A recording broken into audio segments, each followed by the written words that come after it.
యూజువల్గా మనం stubborn fat అంటే ఆల్రెడీ నియర్ ఐడియల్ బిఎంఐలో ఉండి బాడీ అంతా లీన్గా ఉండి ఓన్లీ ఆర్మ్స్లా ఉంటే వాళ్ళలో మనం లైపోసెక్షన్ ప్రొసీజర్తోని ఆ ఆర్మ్ సైజ్ని మనం పర్మనెంట్గా రెడ్యూస్ చేయగలుగుతాం. కాకపోతే if they are already entire బాడీలా ఉండి ఆర్మ్స్లా ఉన్నప్పుడు ఓన్లీ ఆర్మ్స్ని లైపోసెక్షన్తో తగ్గడం అంత సేఫ్ కాదు. జనరల్ వెయిట్ లాస్ అయ్యి తర్వాతనే మనం ఆర్మ్స్ని అడ్రస్ చేస్తే మంచిది.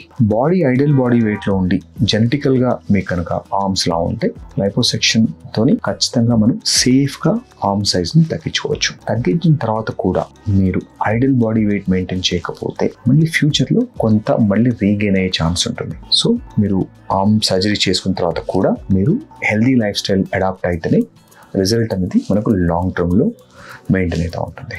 సో ఎవరికైనా ఆర్మ్స్తో సైజ్తో కనుక బాధపడుతూ ఉంటే మీరు ఒకసారి కన్సల్ట్ చేస్తే మీకు liposuction or laser lipo or vaser లైపోసెక్షన్లో చాలా అడ్వాన్సెస్ ఉన్నాయి.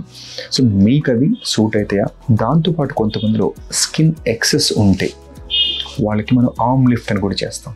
సో అది యూజువల్గా మనం లైపోసెక్షన్తో కంబైన్ చేస్తాం. సో మీకు మీ స్కిన్ లాక్సిటీని బట్టి అది డిసైడ్ చేయడం జరుగుతుంది. Age and skin laxity